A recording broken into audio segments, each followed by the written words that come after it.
సంవత్సరాల తరబడి ఎన్ని మందులు వాడినా మీ మోకాల నొప్పులు తగ్గట్లేదా? ప్రాణ పెయిన్ క్లినిక్ లో అత్యాధునిక చికిత్స. రాజ్ తరుణ్ లావణ్య విషయం ప్రత్యేకంగా ఇప్పుడు చెప్పాల్సిన అవసరం లేదు. తను ప్రస్తుతం మనతో పాటు ఉన్నారు.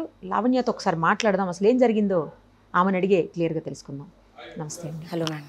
లావణ్య గారు, అసలు ఎప్పుడు ఎక్కడ పరిచయం అయింది మీ ఇద్దరికి? 2008లో అప్పుడు వైజాగ్లో, అంటే ఫేస్బుక్లోనే పరిచయం, బట్ వైజాగ్లో మా రిలేటివ్స్ వాళ్ళ ఇంటికి వెళ్ళినప్పుడు ఆన్లైనే మ్యామ్. సో అదే టైంకి అంటే తనకు షార్ట్ ఫిల్మ్స్, అప్పుడు షార్ట్ ఫిల్మ్స్ చేస్తున్న టైం అది కదా. సో వైజాగ్ అప్పుడు మా రిలేటివ్స్ రాలేదు. తను బీటెక్ ఇంటర్ అయిపోయి బీటెక్ అది, నాది కూడా ఇంటర్ అయిపోయి హాలిడేస్కి అప్పుడు వెళ్ళిన ఆ టైం అనమాట. వైజాగ్లో మా చుట్టాల వాళ్ళ ఇంటికి వెళ్ళినప్పుడు అక్కడ కలిసాము. అప్పటి నుంచి మాట్లాడుకోవడం స్టార్ట్ చేశాను. తర్వాత లవ్ ఇవన్నీ ఎప్పుడు జరిగాయి? ఆ తర్వాత వెంటనే ఒక 6 monthsకో ఏమో, 4 monthsకో 6 monthsకో తను హైదరాబాద్ వచ్చాడు.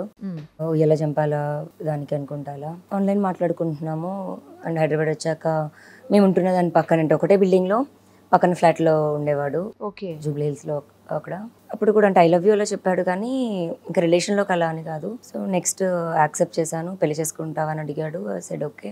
అంటే కొంచెం అప్పుడు బాగుండేదానండి, కొంచెం ఇంకా ఇతను పెట్టిన వీటికి ఇదంతా కొంచెం ఇలా అయిపోయాను. కానీ అప్పుడు చాలా వెనకాల పడేవాడు, పెళ్లి చేసుకుందాం అని. అవన్నీ అప్పటి నుంచి టెక్స్ట్లు కూడా అలాగే ఉన్నాయి. మరి జీమెయిల్ అవ్వడంతో మరి కొంచెం లక్కీగా సేవ్ అయ్యాను. అదే వాట్సాప్ ఇదైతే ఫోన్లో డిలీట్ అయిపోయేవి. అప్పుడు మనకి ఆర్క్యూట్ కదా, ఆ చాట్లో ఉండిపోయాయి అవి అంతా, జీమెయిల్ అంతా. Okay okay. సో అప్పటి నుంచి దాన్ని ఎంత మెసేజ్ చేసేవాడు రోజు అన్నది ఎవిడెన్స్గా ఇప్పుడు నాకు కొంచెం సేవ్ అయ్యాను నేను. అదే కనుక లేకపోయింటే ఇప్పుడు నాకు కొంచెం ట్రబుల్ కూడా అయ్యేది. తర్వాత మ్యారేజ్ చేసుకున్నారని చెప్తున్నారు, మీరు ఎప్పుడు చేసుకున్నారు? అది యాక్సెప్ట్ చేశారా అందరూ, లేకపోతే మీరిద్దరు మాత్రమే? అయితే 2012 నేను వచ్చాను ఇండియాకి, సింగపూర్ నుంచి. మీరు సింగపూర్లో ఉండేవాళ్ళ మొదలు? అంటే MBA అక్కడ చదివాను నేను. 2013 జాన్కాలో వచ్చాను. పెళ్లి చేసుకుందాం అన్నాడు. సరే అని, అంటే కెరీర్ అప్పుడే కదా తనకు కూడా ఇట్లా స్టార్ట్ అవుతుంది. ఇంకా తను మళ్ళీ యాక్టర్ కూడా అవ్వలేదు. అండ్ అయ్యోలా జంపలకు కూడా ఏడీగా వచ్చాడనమాట, రైటింగ్ డిపార్ట్మెంట్లో, డైరెక్షన్ డిపార్ట్మెంట్లో. And I said okay. మరి ఎందుకు అదృష్టం అలా వచ్చింది అనుకోవాలో ఏమనుకోవాలో, హీరోగా ఛాన్స్ వచ్చింది. అదే మూవీస్లో ఆడిషన్ తనే చేయడం వల్ల ప్రతి వచ్చిన ఏ అమ్మాయి వచ్చినా ఆఫీస్లోనే ఉంటాడు కదా, ఆడిషన్ తనే చేసి మేబీ తనే హీరో అయ్యాడో, మరి ఏం జరిగిందో తెలీదు. తను హీరోగా సెలెక్ట్ అయ్యాడు. అంత బాగానే ఉంది. సెకండ్ సినిమా వచ్చింది, 3వ సినిమా వచ్చింది, 4వ సినిమా వచ్చింది. సో అప్పటి నుంచి ఇంకా మీతో రిలేషన్ కంటిన్యూ అయిందా, లేకపోతే మధ్యలో కట్ అయిందా? ఎక్కడా కట్ అవ్వలేదండి. 2014లో సార్ ఇందాక మీరు అడిగిన క్వశ్చన్, పెళ్ళి అన్నది, పెళ్లి చేసుకుంటావా అన్నాను. ఐ సెడ్ ఎస్ అన్నాను. సో అతను ఆ రోజు తన May 11th తన బర్త్డే, నా బర్త్డేనే నా మ్యారేజ్ డే అవ్వాలి అని అప్పటికప్పుడు మేము గుడికి వెళ్ళి గుళ్ళో పెళ్లి చేసుకున్నాము. అండ్ లవ్ మ్యారేజ్ అవ్వడంతో ఒక 3 months తర్వాత ఇద్దరు ఇళ్లలో చెప్పాము. ఇద్దరు ఇంట్లో ఒప్పుకున్నారు. ఫస్ట్ వినాయక చవితికి వాళ్ళ మమ్మీ డాడీ, మా అమ్మగారు, తాతగారు అండ్ మా మమ్మీ డాడీ, మా తమ్ముడు, ఇంకా రిలేటివ్స్ వరకు ఉన్నారు. పూజ జరిపించాక అంటే యాక్సెప్ట్ చేశారనమాట మ్యారేజ్ని. ఓకే. ఆ మ్యారేజ్ ఫొటోస్ అన్నీ ఉన్నాయండి, అన్నీ ఉన్నాయి. అన్నీ పోలీసులు సబ్మిట్ చేశారా? దాని తర్వాత నుంచి ఇప్పుడు వరకు, అంటే మొన్న లాస్ట్ వినాయక చవితి లేదు, కానీ ఈ 10 years వినాయక చవితి ఫ్యామిలీస్ కలిసే చేసుకున్నామండి. కాకపోతే ఎప్పుడు బయటికి చెప్పలేదు, అది నా మిస్టేక్. ఇలాంటి రోజు వస్తుందని తెలిస్తే నేను చాలా జాగ్రత్త పడేదాన్నేమో. నేను అంత నమ్మాను కూడా. అంటే ఏ ప్రాబ్లం వచ్చినా సరే, అంటే చూసుకుంటూ కొట్లాడుకున్నా సరే ఉండేవాళ్ళం, ఎండ్ ఆఫ్ ది డే ఉండేవాళ్ళము. మరి ఇప్పుడు వదిలేయడం అన్నది చాలా తప్పు. వదిలేసి ఇంక తెగించి ఏం చేసుకుంటావో చేసుకో, ఏం చేసినా రాను, చచ్చినా రాను, చస్తాను కానీ రాను, జైలుకి వెళ్తాను, కావాలంటే అవసరమైతే అంటాడు, కానీ రాను అని తెగించి కూర్చున్నాడు. మరి అతనికి వెనకాల ఏం సపోర్ట్ ఉన్నారో, మరి ఎందుకు ఈ విషయంని, సరే ఒక అమ్మాయి ఒక విషయం గురించి ఇంత ఫైట్ చేస్తుంది, మరి ఎందుకు అతనితో మాట్లాడలేకపోతున్నారు అని నాకు అర్థం అవ్వట్లేదు. అసలు రాజ్ తరుణ్కి పెళ్ళి అయిందన్న విషయం తెలీదు. అవును, అదే నా మిస్టేక్ అయిపోయిందండి. నేను తప్పును ఒప్పుకుంటున్నాను, కానీ దానికి ఇంత శిక్ష పడాలా అంటే ఇంకా నా వల్ల అవ్వట్లేదు. మీరు ఏదో అబార్షన్ చేయించుకున్నాను అని కూడా, అదే చేయించాడు అతనే అని కూడా మీరు? అవునండి. అంటే ఇప్పుడు రిలేషన్షిప్లో ఇంకా అన్నీ అవుతూ ఉంటాయి ఇది కదా, అప్పుడే పిల్లలు వద్దు అన్న దగ్గర అనేవాడు. అండ్ మరి అతని ముందు నుంచే ప్లాన్ ఉందో నాకు తెలీదు. అంటే మనం ఇప్పుడు ఆల్రెడీ బ్యాడ్ సమాజంలో ఉన్నాము, ఇలాంటి ఒక బ్యాడ్ సమాజంలో నువ్వు ఎంత ఫేస్ చేస్తున్నావు నీకు అర్థం కావట్లేదా, దాంట్లో మన పిల్లల్ని కూడా తీసుకురావాలా అనేవాడు. మరి మన పిల్లలు వద్దా అన్న టైంలోని సరే అడాప్షన్ అయినా చేసుకుందాం, ఇట్స్ ఓకే, ఆల్రెడీ పుట్టి ఉంటారు కదా వాళ్ళని తీసుకుందాం, ఆ వరకు కూడా డిస్కషన్స్ వచ్చాయి. సరే విచ్ ఈస్ గుడ్ ఓన్లీ కదా అని అనుకున్నాను నేను. నాకు ఇంజెక్షన్ అంటే కూడా చాలా భయం అండి. అలాంటి ఆ ప్రొసీజర్ ఇవన్నీ కూడా నాకు చాలా ట్రామటైజ్ చేశాయి. అది మీ ఇంట్లో వాళ్ళ ఇంట్లో తెలుసా? తెలుసండి. ముందు తెలుసా, తర్వాత తెలిసిందా? ఒకటి ఒకటి ముందు తెలుసు, ఒకటి తర్వాత తెలుసు, రెండోది ముందు తెలుసు.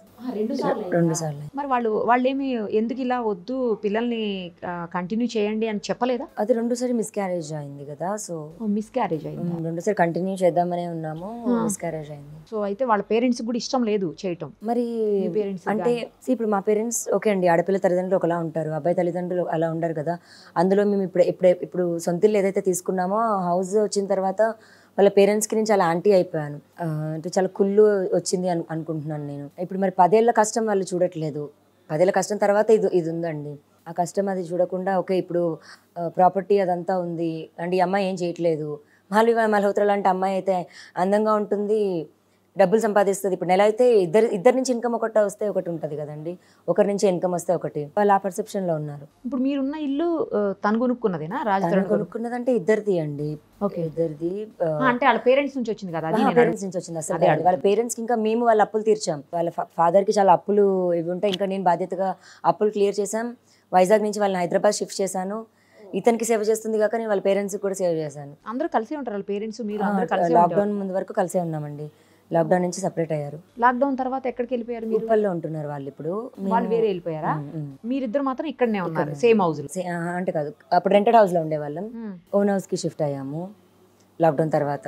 అప్పటి నుంచి ఓన్ హౌస్ లోకి వాళ్ళు రాలేదు అంటే వచ్చి వెళ్తుంటారు. స్టే అన్నది ఇక్కడ అంటే ఒక 3 days ఉండడం వెళ్ళడం అలా చేస్తుంటారు. వాళ్ళ మామగారు తాతగారు లాక్డౌన్ ఉన్నప్పుడు చాలా వీక్ గా ఉన్నారు, ఇంకా లాస్ట్ స్టేజ్ లో. లాక్డౌన్ లోనే పోయారనమాట. సో వాళ్ళ హాస్పిటల్స్ కోసం సికింద్రాబాద్ అటు వెళ్ళడానికి ఉప్పల్ సైడ్ తీసుకున్నారు వాళ్ళ పెద్దమ్మ వాళ్ళ ఇంటి దగ్గర. కానీ ఏ ఇయర్ లో అండి మ్యారేజ్ అయింది మీకు? 2014 అండి. 14 అంటే ఆల్మోస్ట్ 10 years అయింది. 10 years లో అసలు ఎందుకు రివీల్ చేయలేకపోయారు? ఎక్కడా కూడా అతనికి పెళ్ళయిందన్న విషయమే ఎవరికి తెలియకపోవడం ఏంటి? మీరైనా ఇద్దరు కలిసి ఫంక్షన్స్కి వెళ్ళటం, లేకపోతే ఇద్దరు కలిసి బయట తిరగటం అట్లా ఏమన్నా జరిగేదా? సో నేను మీకు ఒక విషయం చెప్తాను. స్టార్టింగ్ మా డేస్ టైంలోని ఒక 3000 మెయిడ్కి శాలరీ ఇవ్వాలి, పర్మనెంట్ పెట్టుకోవాలి అన్న దగ్గర, ఆ 3000 ఉంటే తనకి షర్ట్ ఏదైనా ఇవ్వచ్చు అన్న దగ్గర అంతా నేను సేవ్ చేసుకుంటూ వచ్చాను. సో పెళ్ళి అవుతుంటే ఇప్పుడు మినిమం మనీ పెట్టాలి, ఖర్చు అవుతుంది, కొంచెం మనీ వచ్చాక చేసుకుందాము అన్న దగ్గర మేము పెళ్ళి కూడా పోస్ట్పోన్ చేసుకున్నాం ఒక టైంలో. సో అంటే ఎందుకు రివీల్ చేయలేకపోయారు అనేది నా క్వశ్చన్ ఇక్కడ. కనీసం రిలేటివ్స్ ఇంటికి వెళ్ళటం, ఇద్దరు కలిసి బయట తిరుగుతుంటేనే అప్పుడు తెలిసిపోతుంది కదా వైఫ్ అని. అవునండి. మరి మీరు ఎందుకు చేయలేదు? తన ఫ్రెండ్స్ వరకు, మేనేజర్ వరకు అందరికీ తెలుసండి. అండ్ నేను ఎప్పుడు ఇలా బయట తెలియాలి అని అనుకోలేదు, లేదా బయట పబ్లిసిటీ అవ్వాలో లేకపోతే అతని నుంచి వచ్చిన ఫేమ్ రావాలని కూడా నేను ఎప్పుడు అనుకోలేదు. నా కుటుంబం వరకు, నా ఫ్యామిలీ, మా మమ్మీ సైడ్, మా డాడీ సైడ్ వాళ్ళకి, రాజ్ వాళ్ళ పేరెంట్స్ బోత్ సైడ్స్ వాళ్ళకి అందరికీ తెలుసు. తర్వాత అంటే ఎందుకు మరి మీ ఇద్దరి మధ్య అసలు గొడవలు ఎక్కడ స్టార్ట్ అయ్యాయి? అందరి సంసారంలో లాగే ఉండేవండి, మాకు కూడా పెద్దగా అయితే ఉండేవి కాదు. అందులో ఇప్పుడు గొడవ పడ్డాము అనుకోండి, ఈవినింగ్ మళ్ళీ ఉండేది కాదు. ఓకే, అంత ఫ్రీగా ఉండేవాళ్ళం. అండ్ అలవాటు కూడా ఎక్కువ అయిపోయాం చిన్న వయసు నుంచి కలిసి పెరగడం వల్ల మరేమో. కానీ ఆ మనిషి కూడా వదిలేస్తాడు అనే థాట్ ఎప్పుడు అసలు ఆలోచనలో కూడా లేదండి. మిగతా నా ముందు వేరే కపుల్స్ అయినా విడిపోయిన వాళ్ళు ఉన్నారు, కానీ నాది ఒకటి ఇలా అవుతుందని అయితే నేను అనుకోలేదు, థాట్లో కూడా లేదు. బేసికల్గా రాజ్ తరుణ్ మంచోడండి, చాలా మంచోడు. మరి ఎందుకు ఇలాంటి చేంజ్ వచ్చింది తెలీదు. ఇప్పుడు అతనికి ఎవరు గైడ్ చేస్తున్నారో తెలీదు. అతని పక్కన ఉన్న వాళ్ళ గైడెన్స్తో అతను వెళ్తున్నాడు, కానీ అతని మైండ్ అయితే కాదు. ఎందుకు సడన్ గా అసలు వదిలేసింది మిమ్మల్ని? తెలియదు అండి, అది కూడా తెలియదు నాకు. నేను ప్రిజన్ నుంచి అంటే రేపు వస్తున్నాను అనగా ఇవాళ వెళ్ళిపోయాడు బయటికి. సో ఇంట్లో అతను ఉంటాడేమో అని నేను వచ్చి అడిగితే, మా తమ్ముడిని అడిగితే చెప్తా అక్క నువ్వు కొంచెం ఫస్ట్ ఫ్రెష్ అవ్వు అని అన్నాడు. నేను పైకి వెళ్ళి కబోర్డ్ ఓపెన్ చేస్తే బట్టలు లేవు, చూస్తే పారిపోయాడు. ఇంట్లోంచి వెళ్ళిపోయేది ఏంటి నాకు అర్థం అవ్వలేదు. సో అప్పుడు ఫోన్ చేస్తే నేను వస్తాను 2 monthsలో, నువ్వు ప్రిజన్కి వెళ్ళాక నాకు మీడియా నుంచి చాలా ప్రెషర్ పడింది, కొంచెం తగ్గాక కామ్ డౌన్ అయ్యాక వస్తాను అన్నాడు. 2 months అయింది ఫోన్ చేస్తుంటే రావట్లేదు. సుమన్ టీవీలో మీ పర్సనల్ అండ్ బిజినెస్ ప్రమోషన్స్ కోసం కింది నెంబర్కి కాంటాక్ట్ చేయండి.